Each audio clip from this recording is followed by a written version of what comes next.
जय जय रघुवीर समर सदा सर्वदा योग तुझा घडावा, तुझे कारणी देह माझा पडावा. उपेक्षू नको गुणवंता अनंता, रघुनायका मागणे हेची आता.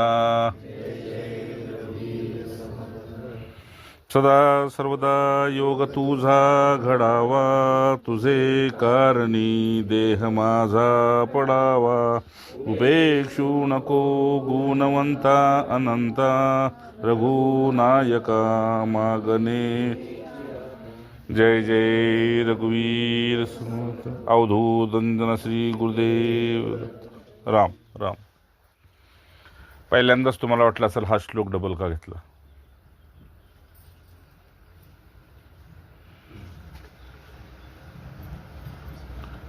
श्रीराम श्रीराम श्रीराम श्रीराम. बसा.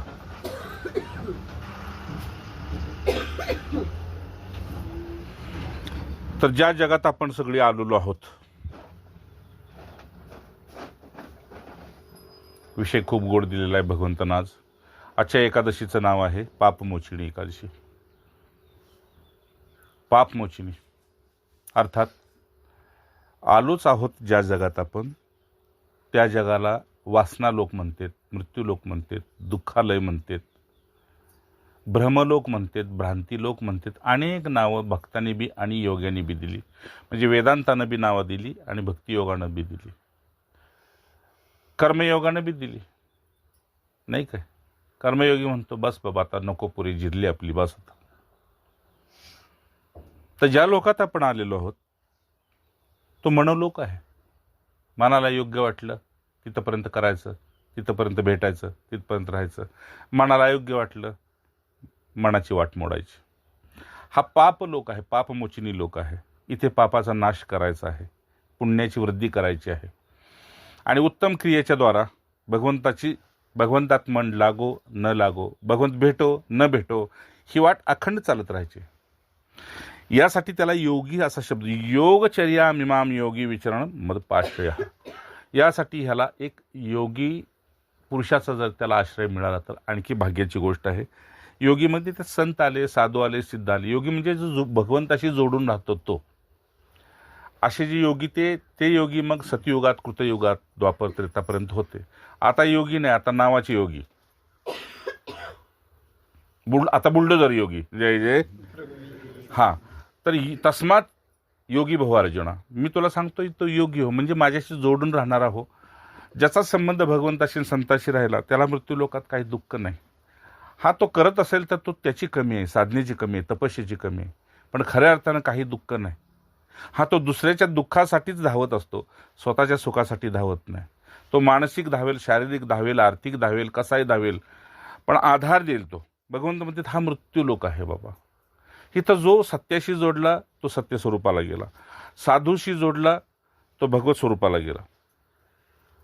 पण जातो नक्की का? तर एक शेवटचं वचन भगवंताचं आहे, निस्पृहा सुखानुभवा. हे जे पोचलेत त्यांनाच विचार.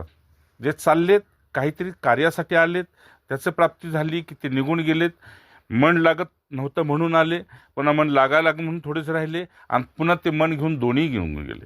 तो त्यांची चर्चा करू नकोस. भगवंत म्हणते हे बघ,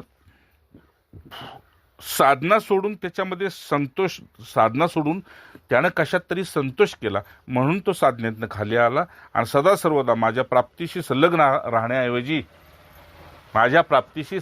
राहण्याऐवजी तो कुठे मुकला, कशाला मुकला ते त्याला माहीत आहे. आजचा विषय काय भगवंतांनी दिलाय, पापमोचिनी. आपण पहिली गोष्ट, आपण जसं पाहुणे म्हणून कुठल्या गावाला गेलो किंवा आपल्या नातेवाईकात गेलो तर आपण कुठं आलो हे आपल्याला माहीत असतं. आपण कोणाच्यात आहेत. जे आपले प्रेमानं आदर करते तर तिथं आपण 4 दिवस अधिक थांबतो आग्रहानं. पण नाही थांबत म्हटल्यावर मग आपण प्रस्थान करायला सुरुवात करतो. भगवंत म्हणते तसंच 40पर्यंत तुम्हाला भरपूर काय समजतं, 45-50 पर्यंत कळतं. 51 नंतर आपलं पाहुणचार आपला आवरता घ्यावा इथला मृत्यू लोकातला. झाली आपली 51, बस संपलं. दुखवायचं तर कोणाला नाही आणि गुंतायचं तर कोणाच्यात नाही. जय जय. खूप सुंदर, खूप खूप खूप सुंदर आजचे श्लोक आहे. बघताच मला तिथूनच येताना पहिला प्रश्न पडतो की सत्संग करायचं म्हणजे सांगायचं काय, कशावर सांगायचं. पण जेव्हा बसतो, आज संचार होतो, तेव्हा सगळी भूतं अंगात येतात. राम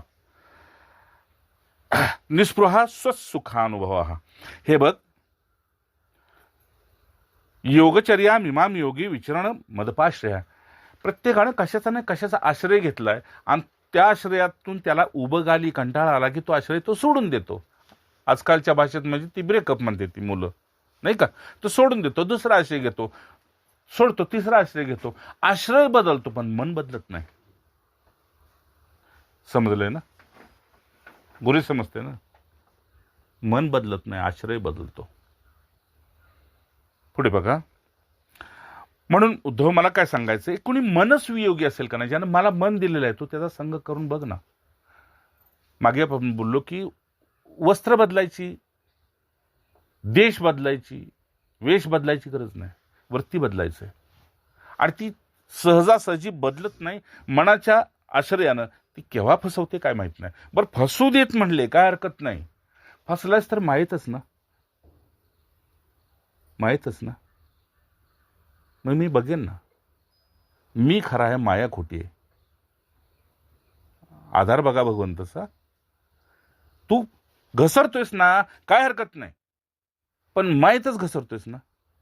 मग मी बघेन ना ही माया कशी खोटी आहे. तू एका क्षणात तुला वरतीन दाखवीन की हे स्वप्न होतं, जागा झाला, स्वप्नाशी संबंध गेला.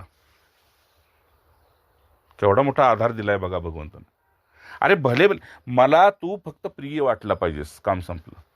आणि तुला मी प्रिय वाटलो पाहिजे. संबंध एवढाच आहे. साधनेचा नाही, तपस्येचा नाही, दान धर्माचा नाही, योगाचा नाही, तीर्थाटनाचा नाही, कशाचाच नाही.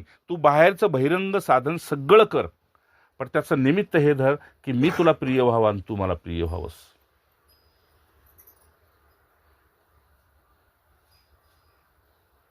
म्हणजे मला तुझी खात्री व्हावी आणि तुला माझी खात्री व्हावी. म्हणजे माझ्यावर दृढ विश्वास व्हावा आणि तुझ्यावर माझी श्रद्धा व्हावी.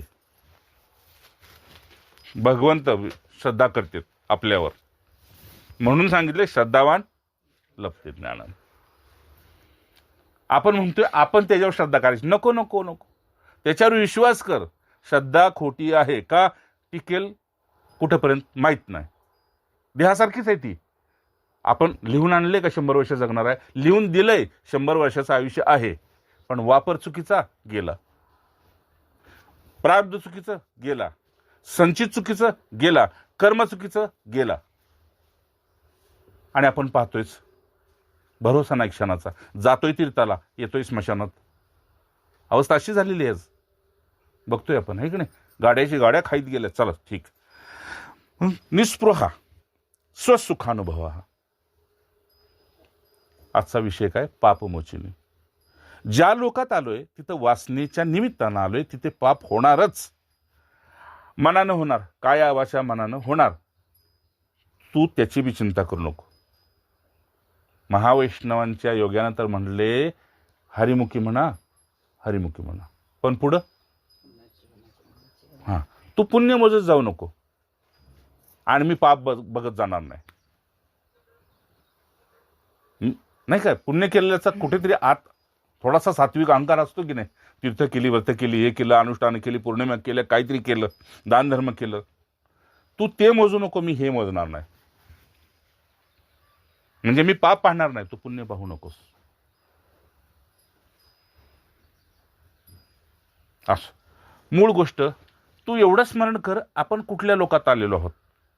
4 दिवसाचा पाहुणचार संपला तर पाहुण्याला कंटाळा यायच्या अगोदर आपला विवेक जागा होतो. पाहुण्याला कंटाळा यायच्यात. आई वडील नसलेल्या माहेरात जाऊन बघा, म्हणजे कळेल.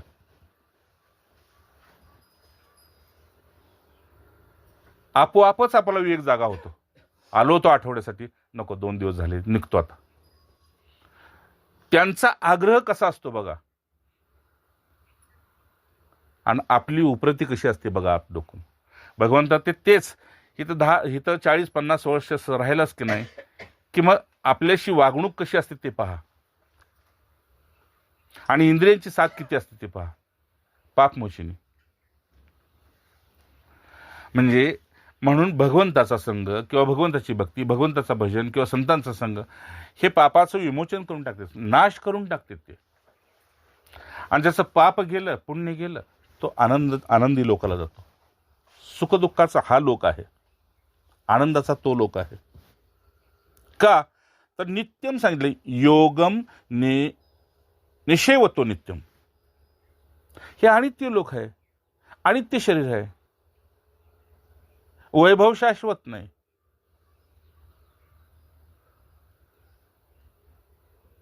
मग हे एवढे पळतात हो. मग त्यांच्या बरोबर आपण राहतोय म्हटलं, आपल्याला सुद्धा पळावं लागतं.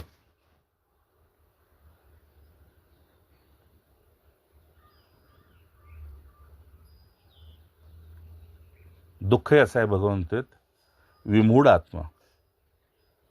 हे सगळेचे सगळे मूर्खात्मे आले होते कशासाठी? अरे ठीक आहे, एकदा चूक झाली, दोनदा चूक झाली, तिसऱ्यांदा तरी त्याचा विवेक जागा झाला पाहिजे की या लोकातून बाहेर पडायचंय. बस विमूढ आत्मा म्हटलं त्याला, मूर्खात्मा आहेत ते पळतेत म्हणून आपल्याला पळावं लागतंय असं गृहीत धरलंय. पण हा ज्यांचा विवेक जागा झाला ते सप्तपुरीकडे त्यांनी धाव घेतली, म्हणजे भगवत लोकाकडे धाव घेतली. सप्तपुरी म्हणजे भगवत लोक, इथले सप्तपुरी नव्हे. अयोध्या, मथुरा, काशी, कांची,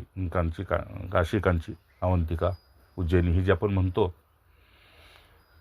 ह्या पुरी श्रेष्ठ आहेत, मान्य आहे. इथं भगवत लीला झालेली आहे. पण भगवंत म्हणतात मी तुला मायातीत करायचंय, तुला हे मायेतले आहेत लोक, ठीक आहे ना. जरी ह्या पुण्यवंत असल्या, तुला मोक्षासाठी उपयुक्त आहेत, पण तरी मी मायेतले आहेत. अच्छा, पुढं म्हणून जो साधक माझा आश्रय घेऊन माझ्याद्वारा माझ्यासाठी योग साधनेला सल्लग होतो. योग माझ्यासाठी माझ्याद्वारा म्हणजे त्यात आपल्या जपद्रव्य माझ्या कृपेशिवाय सुद्धा हे होऊ शकत नाही, संत कृपेशिवाय सुद्धा होत नाही. हे दोन्ही सांगड घालून दे की माझ्या कृपेने संत मित्र, संतांच्या कृपेने मी मिळतो. आणि मग संलग्नता म्हणजे एकदा धन कमवणाऱ्याला धनाची गोडी लागली, एखाद्या ज्याला ज्याची गोडी लागली तो त्याच्याच मागे लागतो. तसं एकदा माझी गोडी लागली, माझी ओढ लागली की खरा भक्त, खरा साधक, खरा योगी मागे फिरून पाहत नाही, चुकून सुद्धा मागे फिरून पाहत नाही. वेळ काय लागतोय? वेळ लागतोय ह्या वाटेवर टिकून राहण्याला. पुढे बघा, म्हणून असा वेगवेगळ्या ह्या मृत्यू लोकात बाधा आहेत.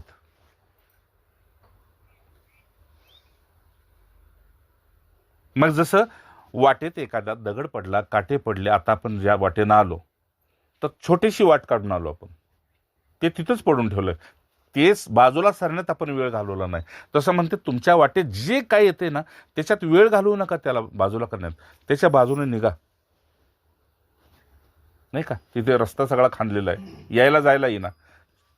नाळ्यावरनं आम्ही सगळे आलो छोट्याशा एवढ्या, तिथं बाधा पडू देत, वाटेनं हळूच निघ बस.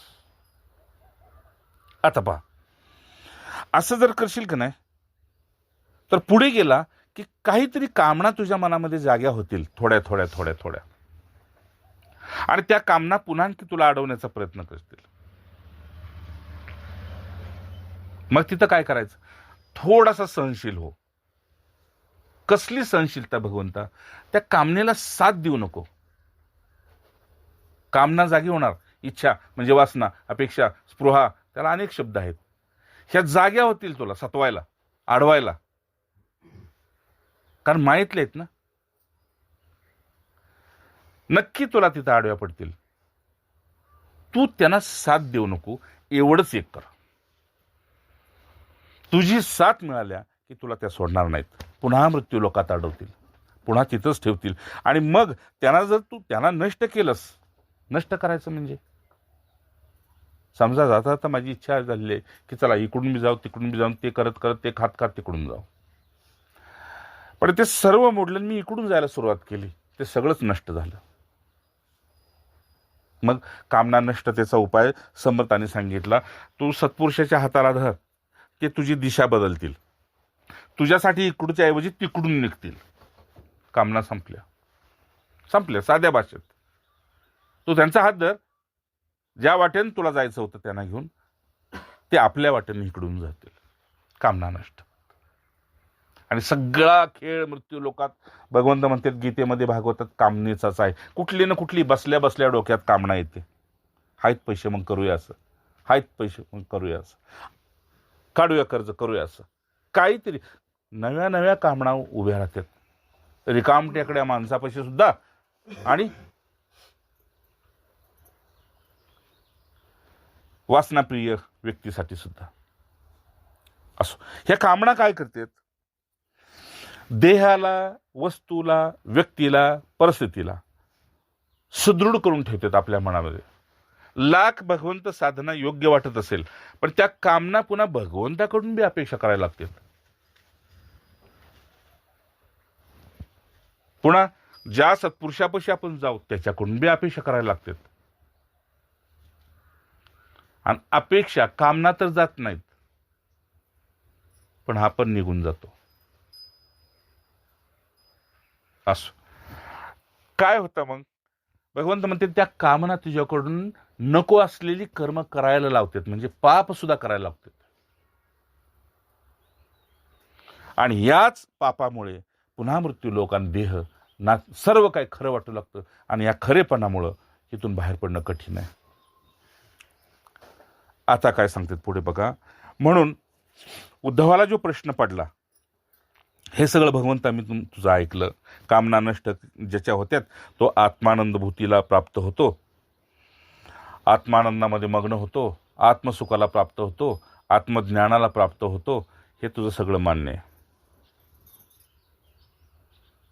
पण आता माझा प्रश्न तुला असा आहे भगवंता, तुला सगळे लोक माहित आहेत, तसा मृत्यूलोक बी माहित आहे. तू मृत्यूलोकात आला होतास ना.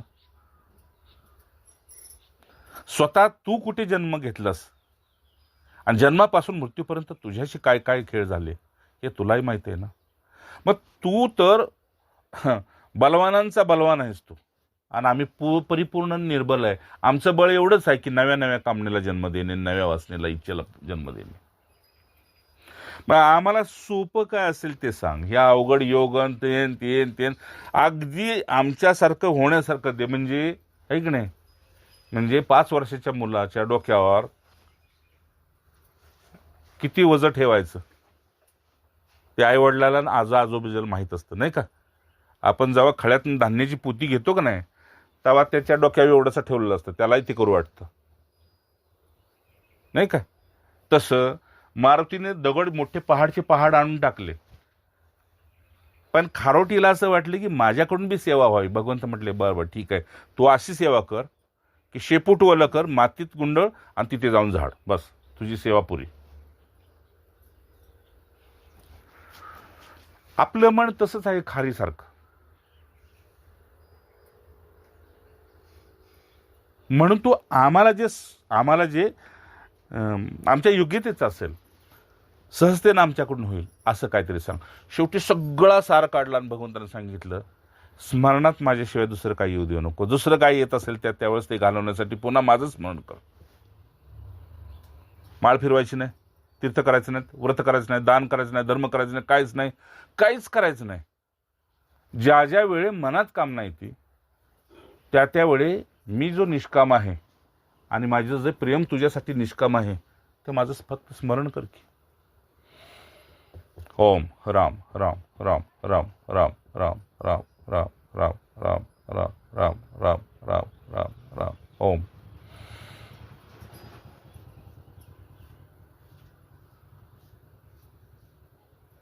पण ज्या प्राणाच्या द्वारा ह्या कामना आज संचार करतात त्या प्राणाला रोखावं लागतं. कारण जीवाला सगळ्यात जास्ती काय प्रिय असेल तर प्राण. आणि ते माघारी यावेत म्हणून आपण लाखो रुपये देतोय छातीवर काय लावून. काय प्रिय आहे तर प्राण. मग त्या प्राणात माझा संचार होऊ देत. प्राण समान युक्त. आणि इतकं समान कर की काहीच करायचं नाही, फक्त मला स्मरणात आण ना. कामना ज्यावेळी जागी होती ना, राम राम राम राम राम राम राम ओम. आता काय कर, घराला कुलूप घातलं की पाहुणी बी माघारी जाते आणि कुत्री मांजरी बी माघारी जातात. कराय की नाही. बस तसं प्राणाला कुलूप घातलंच का नाही, सगळ्या कामना हळूहळू माघारी फिरतेत. जय जय. करून बघ, मी तुला सांगतो, सोपा उपाय, कष्ट नाहीत. उपाय सोपा, कष्ट काढीचे नाहीत. किती सुंदर बघा. मग काय करायचंय, एका प्राणामध्ये जेवढे नाव भगवंताचं नाव निघतंय तेवढे नाव घेतात. राम राम राम राम राम राम राम राम राम राम राम ओम. आता काय करायचं, ओम म्हणून गप्प बसायचं का नाही, एवढंच करायचं. आता कुठल्या लोकात आहेस आणि जायचं कुठल्या लोकात, एवढंच आठवण कर. सोपा मार्ग. पुढे अजून सोपा सांगतात बघा. जय जय राम.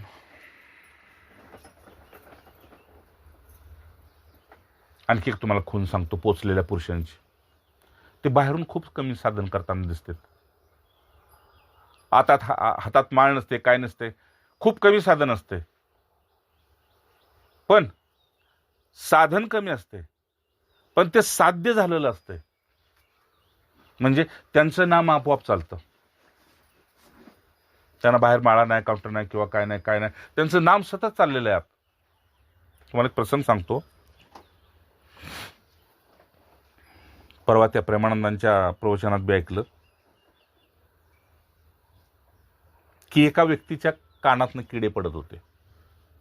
संत वृंदावनमध्ये भिक्षा करून खात होते आणि कानातून किडे पडत होते.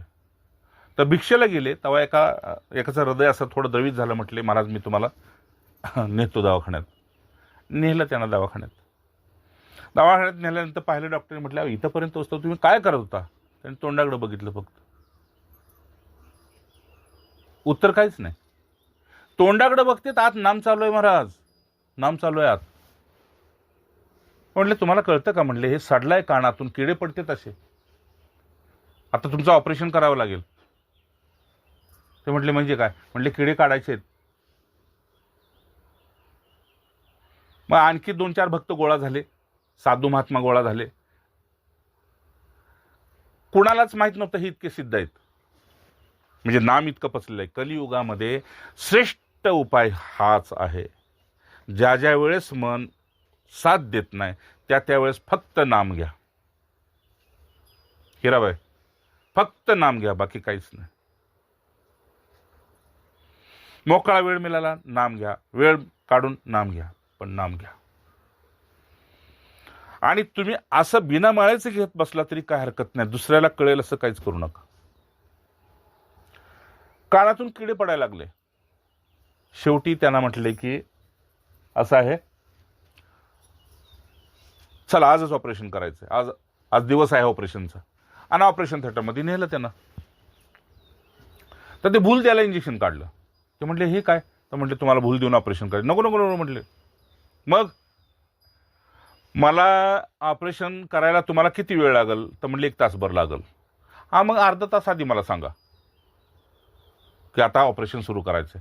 आणि मग अर्धा तास अगोदर त्यांना सांगितलं. म्हटले, काय करणार? तुम्ही अर्धा तास आधी सांगा.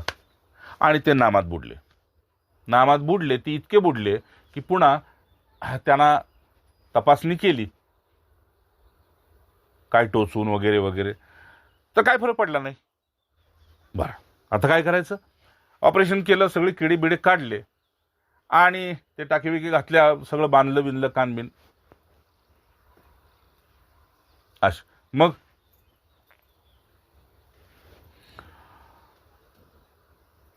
जे तिथंच शरणागत होते वृंदावनमध्ये, त्यांनी पुन्हा सांगितलं. म्हटले, महाराज ऑपरेशन होऊन म्हटले 10-15 मिनिटं झालेत. असं का? उठले, चालू लागले. त्या लोकांनी आश्चर्य केलं, कोणालाच माहित नाही. आज तेव्हापासून ते म्हटले, ऑपरेशन काय केलंस तुला कळतं का? म्हटले, किडे पडत होते, पडू देत की, तो ऑपरेशन काय केलंस? मला म्हटले प्रसिद्धीला आणलंस. आणि आता मी भजन म्हणजे कसं करू? म्हटले, सांग आता मी भजन कसं करू?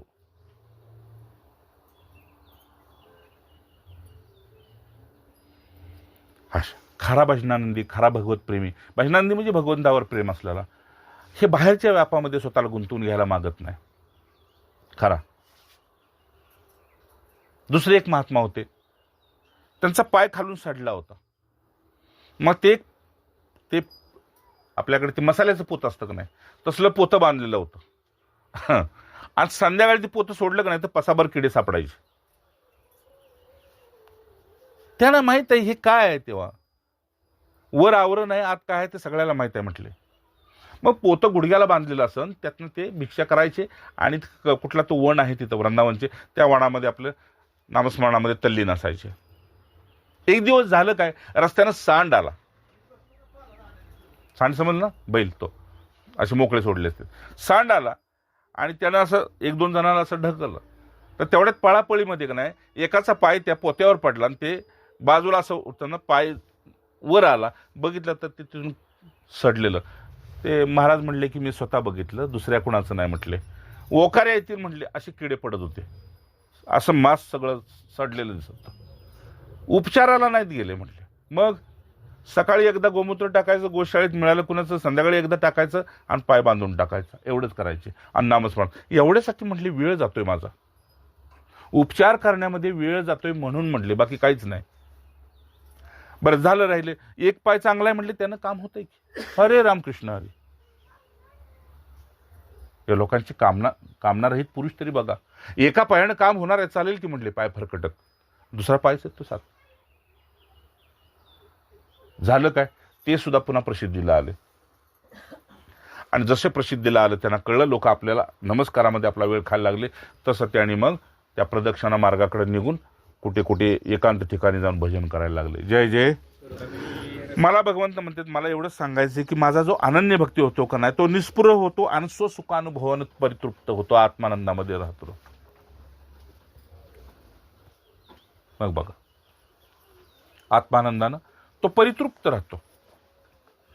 आता माझा प्रश्न भगवंता, आम्हाला काय सोपं असेल ते सांग. आम्ही ह्या मृत्यू लोकात आलेलो आहे, इतकं सगळं सोपं नाही, सहज नाही. कारण एका ठिकाणी तोंडाने नाम घेतोय आणि दुसऱ्या ठिकाणी आपली बुद्धी चिंतन करते, मन चिंतन करते, हृदय कुठेतरी दुसरीकडं गुंतलेलं आहे. आता काय करू. तर भगवंत म्हटले, सोपा उपाय काय, जिकडे जिकडे मन जाते तिथं तिथं मला उभं कर.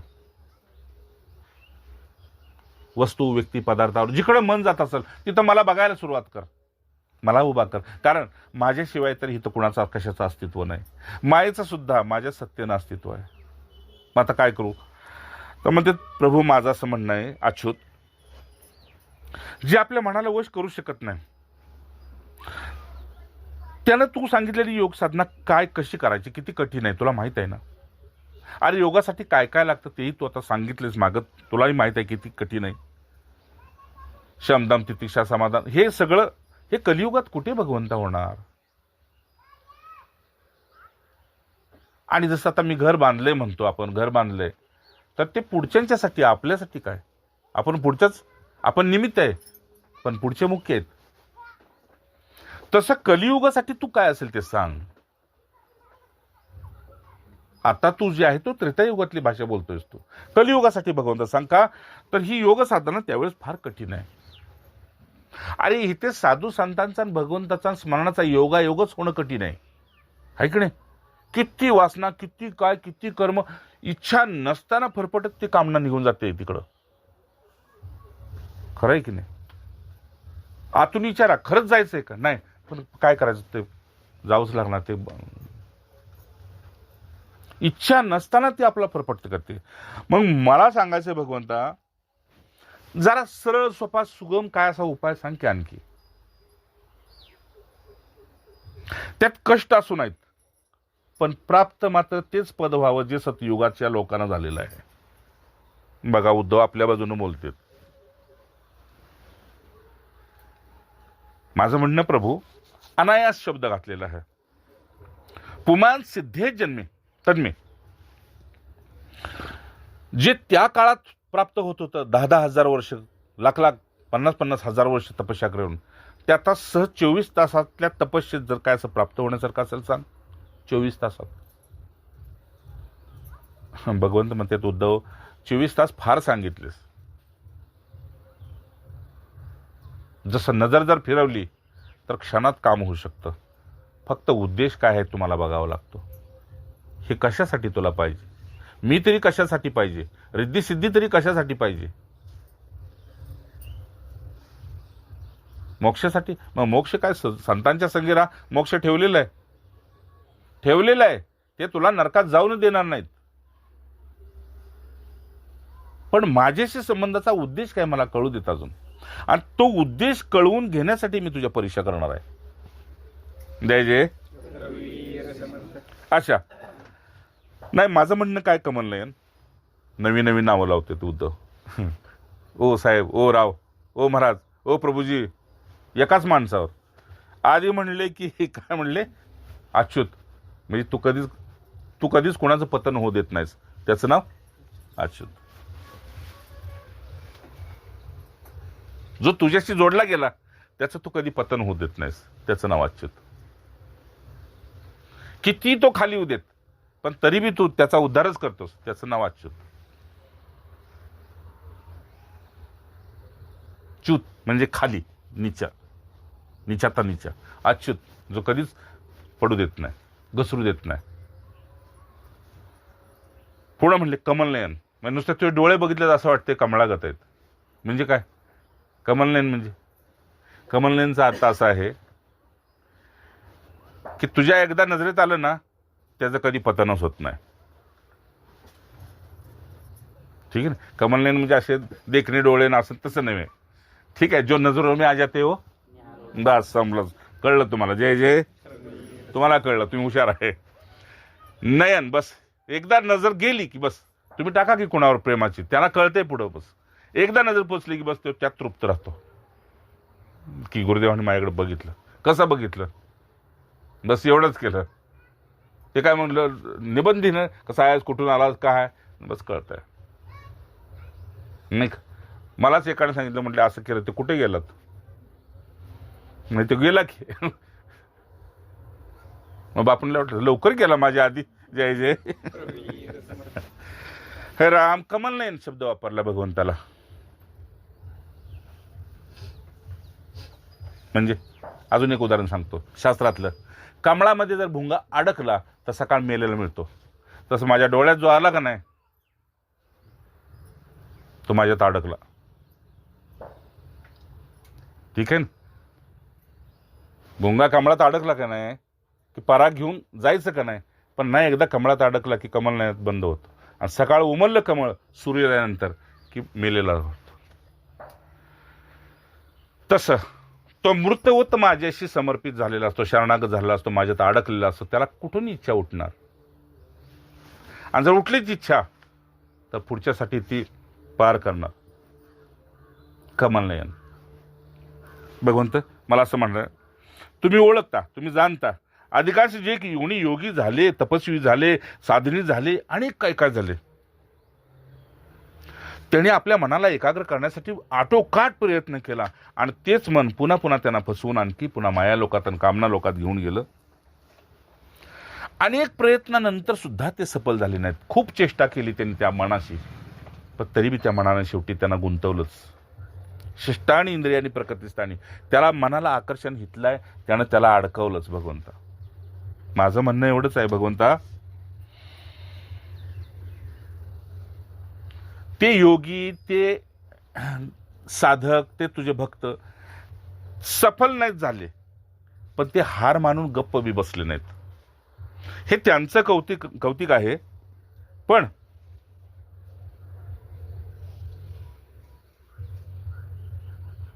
तू त्यांचं एक विशेष गुण सांगितला, त्यात ते मला फार प्रिय झालं. काय? तर ते असे आहेत तुझे योगी, तुला तुझ्यावर प्रेम करणारे, की घसरलं म्हणून त्यांनी दुःख नाही केलं. मृत्यूलोकात हीच गोष्ट आहे. इकडे इथपर्यंत गेलो, तिथपर्यंत गेलो, अगदी शेवटच्या परीक्षेपर्यंत गेलो, पण 1 मार्कात गेलो, 2 मार्कात गेलो, फेल झालो. काय? तो सुद्धा आणि त्याचं घर सुद्धा डिप्रेशन आणि टेन्शन मध्ये. हेच बघतोय ना आजकाल. मग या योग्याने केवढी मोठी कडी तपस्या केली आणि शेवटी कामनेनं, त्या मनानं एकाग्रता करून, मन आणि कामनेनं एकाग्रता करून त्याला फसवून दुखी करण्याचा प्रयत्न केला. त्या योग्यांचं तू कौतुक सांगतोस की ते योगी दुखी नाहीत झाले, का नाही दुःखी झाले? तर मला असं ऐकण्यात आलं भगवंता की ते पडले का नाही, शांताबाई, ते पडले का नाही योगी, त्यावेळेस ज्यावेळेस बाळाकडे आई बघते का नाही, अरे अरे ते काय काय खाली काय पडले बघ म्हणते. ते पडलंय तिकडे बघत नाही, आपल्यातनं खिशातनं काय पडलंय त्याच्याकडे बघतं बाळ, आईच्या म्हणणं. त्याप्रमाणे यामुळे हे योगी दुखी झाले नाहीत की त्यांना माहित होतं पडलो तरी पुन्हा उठवणारा कोणीतरी आहे. समजते ना? जय जय. पडलो तरी आम्हाला कोणीतरी उठवणार आहे, आणि हे बघितलं ना आनंद झाला. मला आता असं म्हणायचं, विश्वेश्वर, तिसरा संबोधन विश्वेश्वर, म्हणजे हे सगळे जातेत राहतो तूच, सकाळचा विषय कोणाला तरी सांगितलाय मी, आहे की नाही? हा, काय म्हणलं होतं? प्रश्न काय होता सकाळचा? नाही, प्रश्न काय होता पिंजारी?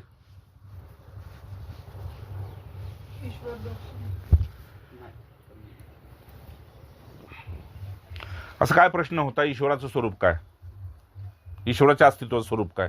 तर बघ, हा, ईश्वरी सत्य काय, ईश्वरी सत्य काय, असा प्रश्न होता सकाळी. तर हे भगवंताने हिथं आणलंच बघा. सकाळ सांगितलं विश्वेश्वर म्हणजे हिथं येतेत, राहतेत आणि जातेत, हेच ना. या मृत्यू लोकात येतेत, राहतेत, जातेत. आजा, आहे की नाही, पंजा, वडील, मुलगा, नातू, पंतू, येतेत, राहतेत, जातेत. पण विश्वेश्वर त्याला म्हणतेत की आधी बी तो इथंच होता, नंतर बी तो इथंच राहणार आहे, आता बी तो इथंच आहे, कारण माया त्याच्या आधी नाही. चतुश्लोकी भागवतामध्ये हे सगळं सांगितलेलं आहे की आधी कुणी नव्हतं तेव्हा मीच होतो, कुणी नसणार आहे तेव्हा मीच असणार आहे, आणि आत्ता सुद्धा माझ्याच रूपात आहोत. म्हणून आपल्यातलं हे तत्व गेलं की नेऊन स्मशानात नेलं. हेच विश्वेश्वराचं अस्तित्व आहे. बघ, उद्धव म्हणतात, प्रभू माझं म्हणणं असं आहे,